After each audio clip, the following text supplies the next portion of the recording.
My world changed drastically when I was just 5. Dad had passed away from a sudden heart attack, and not long after, Mom decided to remarry. His name was George. He had a rough look and even a rougher way of talking, something that seemed to scare me right from the get-go. George brought not just his belongings into our little home, but his daughter, Liza, who was 2 years my senior and, as I'd soon find out, twice as mean. I remember the first time I met Liza. She had this smug smile plastered across her face, looking down at me as if I was some sort of bug she found amusing.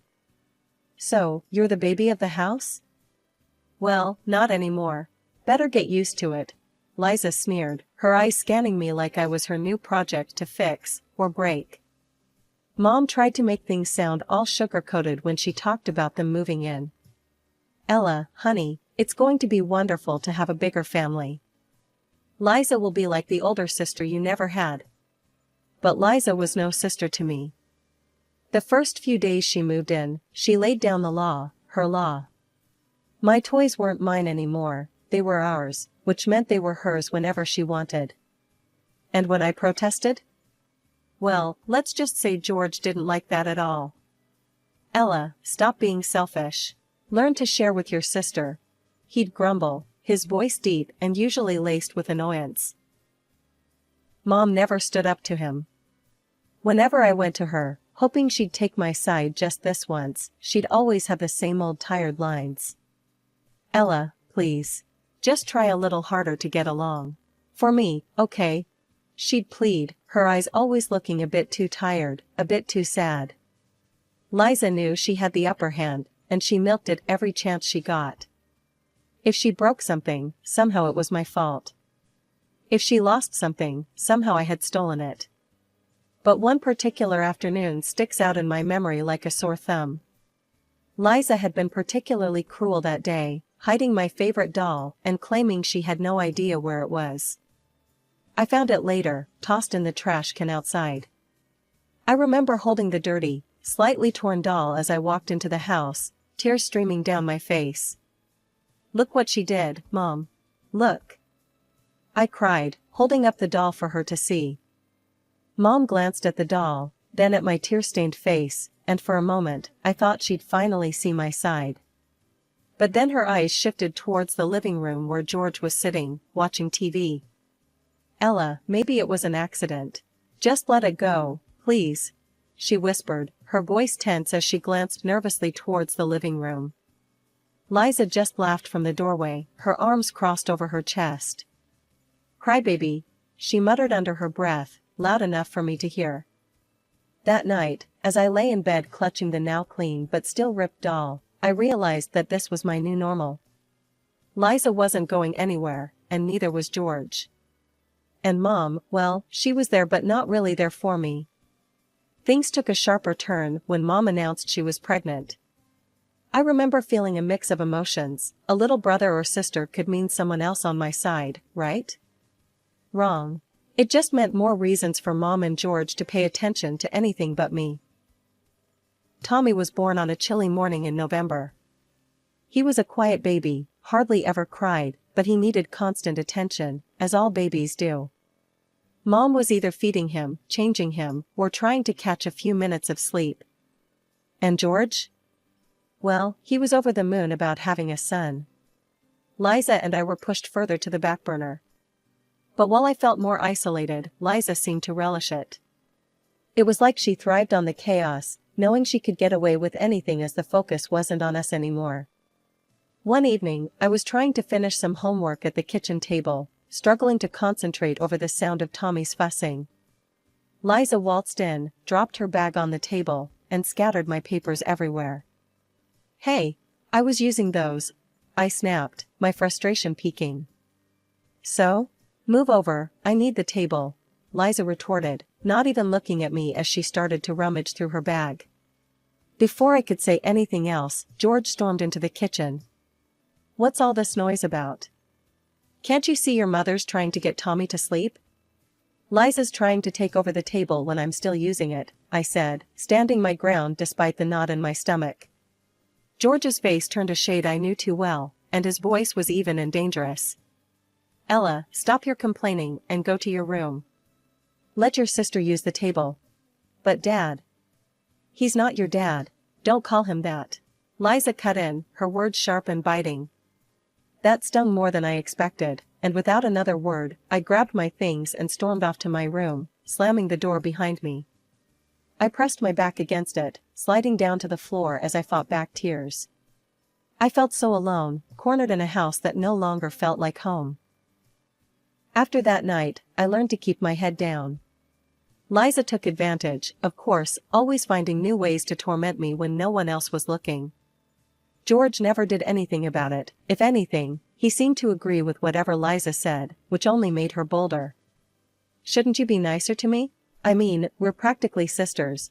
I once tried to reason with her, hoping to break through her tough exterior. Liza laughed, cold and harsh.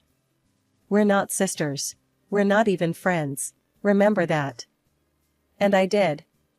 Every single day that I lived in that house, I remembered. My room became my sanctuary, the only place I felt somewhat safe.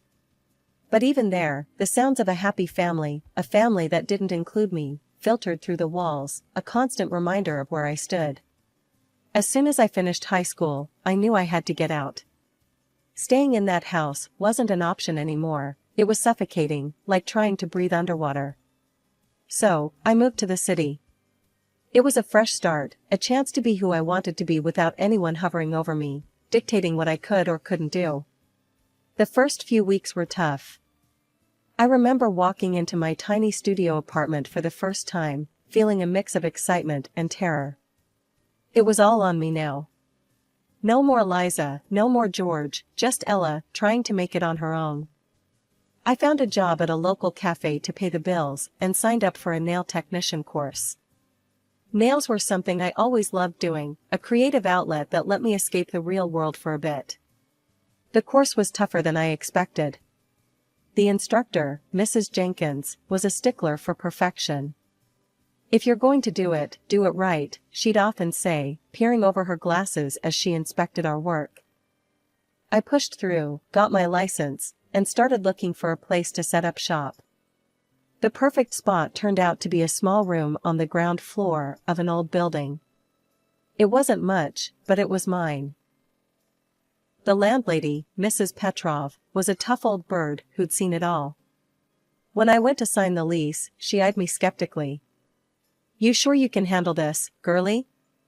It's a tough business." I met her gaze, my resolve firm. "Yes, Mrs. Petrov. I can handle it." She grunted, handing over the keys. "We'll see. Pay your rent on time and we won't have any problems." Starting my own business was brutal. Money was tight, and there were days I barely made enough to cover lunch. But slowly, word got out. My clients liked my work, and they started bringing their friends. Positive reviews trickled in, and with each one, my confidence grew. Just when I thought I had everything figured out, life decided to throw me a curveball. It was a typical busy Tuesday when my phone rang, the screen flashing Mom, which usually meant something was up. I took a deep breath before answering. "Hi, Mom. What's up?" I tried to keep my tone light, but I was already bracing for whatever was coming. "Ella, sweetheart, I hope you're sitting down. I have a favor to ask," Mom began, her voice shaky, which immediately put me on edge. "I'm at work, Mom. What's going on?" I wiped my hands on a towel, stepping into the back room of my salon. "It's about your sister, Liza. She's moving to your city and needs a place to stay, just for a little while, until she finds a job," Mom explained, her words rushing out like she wanted to get it over with as quickly as possible. I felt my stomach drop. "Liza? Mom, are you serious?" There was a heavy sigh from her end. I know it's a lot to ask, but she's trying to start over, Ella. She's changed, she really has." The idea of living with Liza again made my skin crawl, but hearing the pleading in Mom's voice, I was torn. "I don't know, Mom. Please, Ella. For me? It won't be for long, I promise." And just like that, I found myself agreeing to let Liza stay. "Fine, but just for a little while, okay?" Thank you, darling. I'll let her know. The next day, Liza arrived at my doorstep with 2 suitcases and a smile that looked too sweet to be genuine. Hey, Ella. Long time, no see, huh? Thanks for letting me crash here. I really appreciate it, she chirped, stepping inside before I could even respond. Yeah, sure. Let's just make sure it's temporary, okay? I said, eyeing her suitcases with suspicion. Liza laughed, a bit too loudly. Of course. I'll be out of your hair before you know it. The first week wasn't as bad as I expected. Liza seemed like she was really trying to make an effort. She cleaned up after herself, made small talk, and even offered to split groceries. So, how's the job hunt going? I asked one evening as we shared a surprisingly pleasant dinner. Good, good. I've got a couple of interviews lined up next week, Liza replied, sounding optimistic. That's great. Just remember, you can't stay here forever, I reminded her, not wanting her to get too comfortable. Liza nodded, her expression serious. I know, Ella. And thanks again. I know I wasn't the best sister back in the day, but I'm trying to make things right. I wanted to believe her, I really did. But there was always that nagging doubt in the back of my mind, remembering all the times she had deceived me before.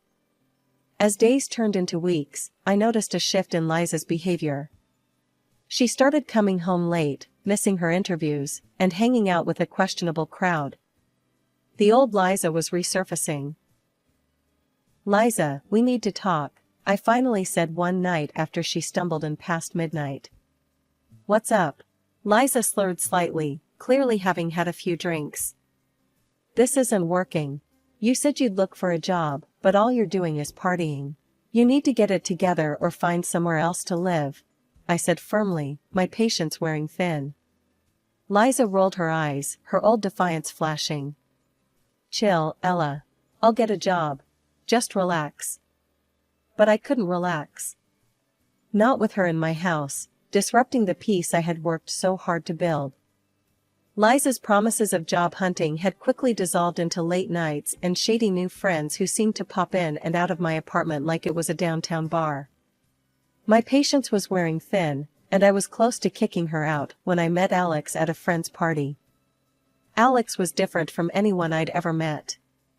He was genuine and seemed genuinely interested in what I did for a living, unlike most guys who glossed over it once they heard nail technician. So, you really run your own business? That's pretty impressive, Alex said as we sat tucked away in a quieter corner of the noisy living room. Yeah, it's been a wild ride, but I love it. It's mine, you know? I replied, feeling a spark of pride flicker within. We started seeing each other, and things were going great, except for one thing, Liza. She had taken an unsettling interest in Alex. At first, it was just lingering looks, but then she started making excuses to stick around whenever he came over. It wasn't long before I caught her trying to be a little too friendly. One evening, I came home earlier than usual to find Liza draped a bit too close to Alex on the sofa, laughing at something he said. The scene made my blood boil. Having fun? I asked, my voice sharp as I dropped my keys on the counter a little louder than necessary. Liza jumped up, a guilty flush on her face. Oh, hey, Ella. We were just chatting, you know, getting to know each other better. Alex looked uncomfortable, his eyes darting between Liza and me. Yeah, just talking. Ella, can we chat for a sec? I nodded, pulling him aside into the kitchen. Once out of earshot, I didn't waste time. What was that all about? Alex rubbed the back of his neck, looking genuinely confused. I'm not sure. She's been really forward lately. I didn't want to say anything. I didn't know how to handle it without making things weird for you. Determined to put an end to it, I confronted Liza later that night. We need to talk, now, I said, standing at the entrance of her room. She looked up, feigning innocence. What's up? You know what? This thing with Alex? It ends now. He's not interested, Liza. Back off. I stated bluntly, my tone broking no argument. Liza's face twisted into a sneer. Oh, come on, Ella. What's the harm in a little fun? Alex doesn't seem to mind. That was the last straw. I couldn't have her in my apartment any longer. Pack your stuff. You need to leave. First thing tomorrow, I said firmly.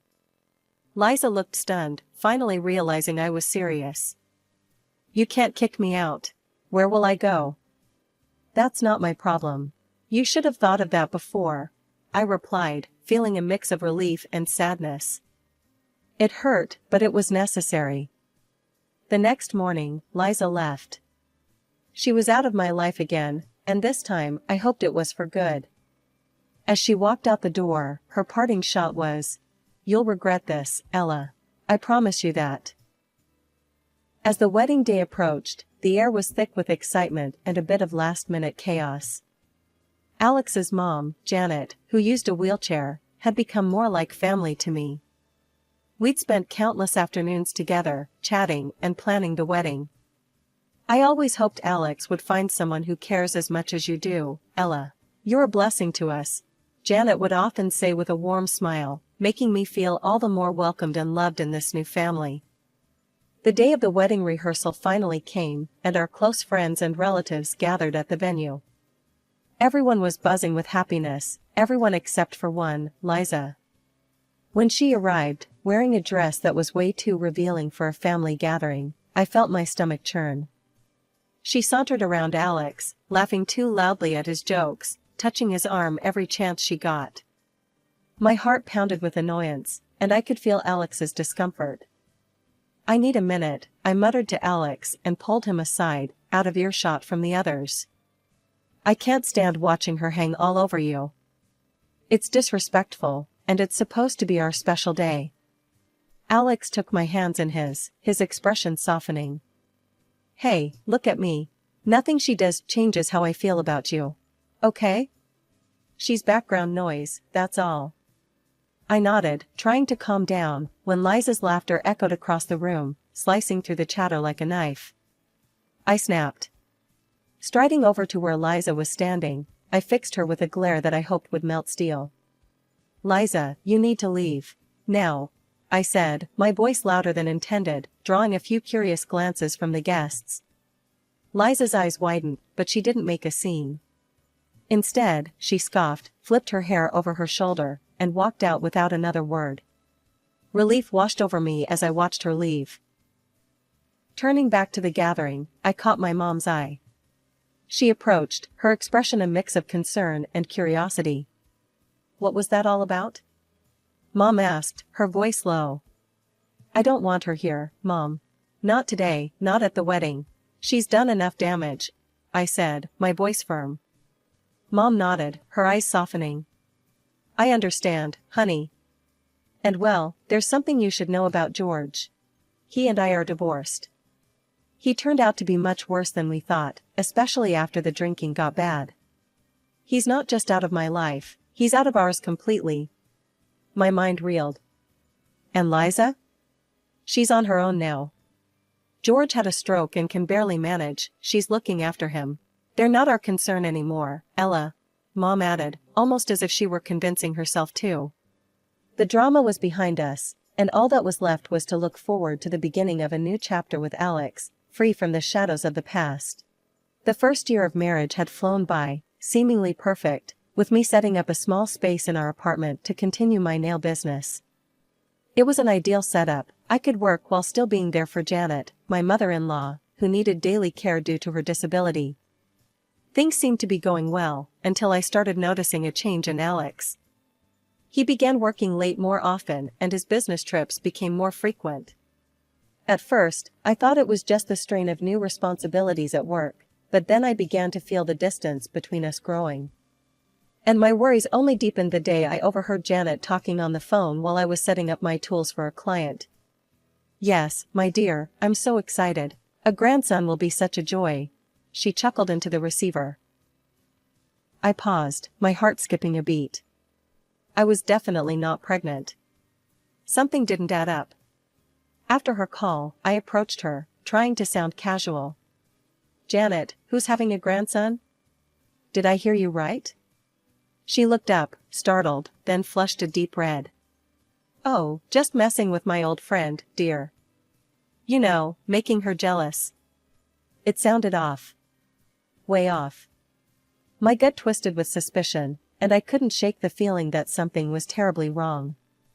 That's when I decided to hire a private investigator. One of my regular clients, Maria, who used to work as a PI, still had all her contacts. Maria, I need to find out what's going on. Can you help me? I asked during her appointment. Of course, Ella. Give me a few days. I'll dig around and see what I can find, she assured me, her tone serious and professional. It didn't take long for Maria to get back to me with news that felt like a punch to the gut. Alex was having an affair. And not just with anyone, with Liza. She was pregnant. I felt a cold calm settle over me as I processed the betrayal. I didn't confront Alex. Instead, I waited, gathering my strength for what came next. The opportunity presented itself when Alex walked through the door with a set of divorce papers in his hand. Ella, I'm sorry, but this just isn't working. I've met someone else, he said bluntly, his eyes not meeting mine. Oh? And who might that be, Alex? I asked, my voice steady, despite the storm raging inside me. It's Liza. She's expecting my child. She's exciting, Ella. You've just become too predictable, too dull, he admitted coldly. Pack your stuff. I signed the papers then and there, handing them back to him with a smile that didn't reach my eyes. Before I go, Alex, just one last thing. He looked at me, confused. What? Liza will be bringing her father with her. Did she tell you that? He had a stroke and can't take care of himself. And he's got debts, massive ones, from the divorce settlement with my mother.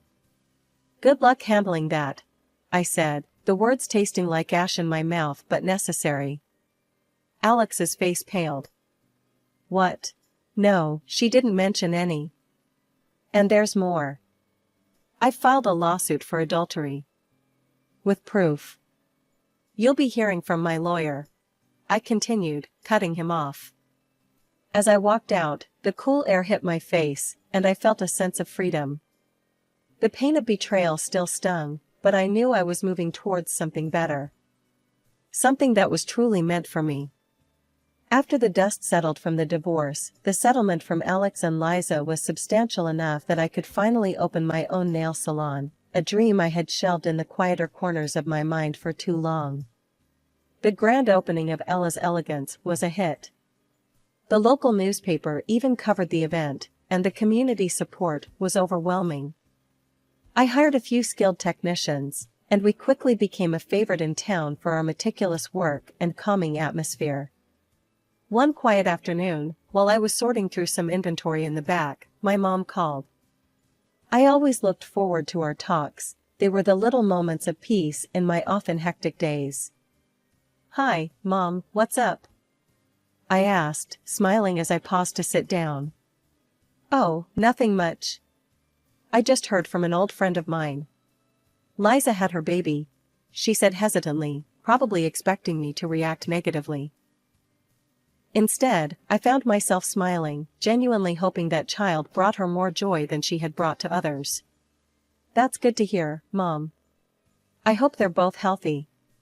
Speaking of which, I've got a little surprise for Alex that I think will close this chapter of my life for good. A couple of days later, I received a call from Alex that I had been half expecting, half dreading. He sounded desperate and defeated, a far cry from the confident man who had handed me divorce papers. Ella, I received the documents from you. He started, his voice shaky. I can't believe it. Liza's child. I'm not the father? His voice cracked with the question. You're not surprised?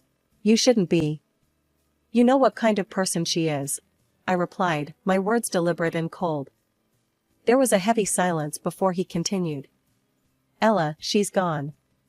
I kicked her and her father out. It's been hell. Can we forget all this? Start over? I need you, Ella, he pleaded. The words might have tugged at my heartstrings once, but that time was long gone.